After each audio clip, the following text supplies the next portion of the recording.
സമാധാനം പ്രമേയമാക്കി ഒരിക്കൽ ഒരു രാജ്യത്ത് ഒരു ചിത്രരചന മത്സരം സംഘടിപ്പിക്കപ്പെട്ടു. സമർപ്പിക്കപ്പെട്ട അനേകം ചിത്രങ്ങളിൽ നിന്നും തിരഞ്ഞെടുക്കപ്പെട്ട 2 ചിത്രങ്ങൾ പ്രദർശനത്തിന് വെച്ചു. അതിൽ ഒന്നാമത്തെ ചിത്രം ശാന്തമായ ഒരു തടാകമായിരുന്നു. നീലാകാശവും തെളിഞ്ഞ അടിത്തട്ടും ആ ചിത്രത്തെ കൂടുതൽ മനോഹരമാക്കി.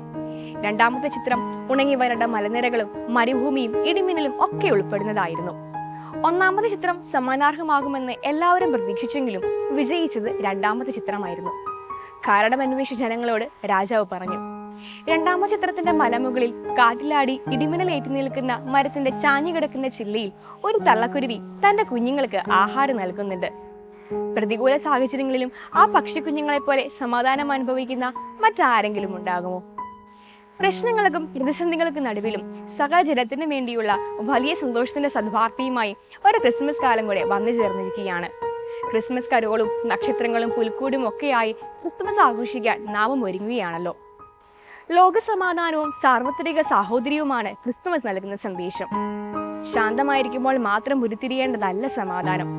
പ്രശ്നങ്ങളും പ്രതിസന്ധികളും ഇല്ലാത്തപ്പോൾ സന്തോഷിക്കാൻ ആർക്കും സാധിക്കും. അപശബ്ദങ്ങളും ബഹളങ്ങളും ഇല്ലാത്തപ്പോൾ സ്ഥിരത നിലനിർത്താനും കഴിയും. എന്നാൽ പിരിമുറുക്കവും സംഘർഷങ്ങളും ഉണ്ടാകുമ്പോഴും ശാന്തത കൈവിടാത്തതാണ് യഥാർത്ഥ സമാധാനം. തനിക്ക് ഇഷ്ടപ്പെടുന്ന സാഹചര്യത്തിലൂടെ മാത്രം കടന്നുപോയി ജീവിക്കാൻ ഒരു മനുഷ്യനും സാധിക്കില്ല. ജീവിതമാകുമ്പോൾ മഴയും കാറ്റും ഇടിമിന്നലും വരൾച്ചയും ഒക്കെ ഉണ്ടാകും. അപ്പോഴെല്ലാം പക്വമായ പെരുമാറ്റമാണ് നമ്മെ മറ്റുള്ളവരിൽ നിന്നും വ്യത്യസ്തരാക്കി നിർത്തുന്നത്. രക്ഷകന്റെ ആഗമനത്തിനായി ഒരുക്കത്തോടെ കാത്തിരിക്കുന്ന ഈ മംഗളവാർത്താ കാലത്തിൽ പക്വത നിറഞ്ഞ ഒരു മനസ്സിനായി നമുക്ക് പ്രാർത്ഥിക്കാം.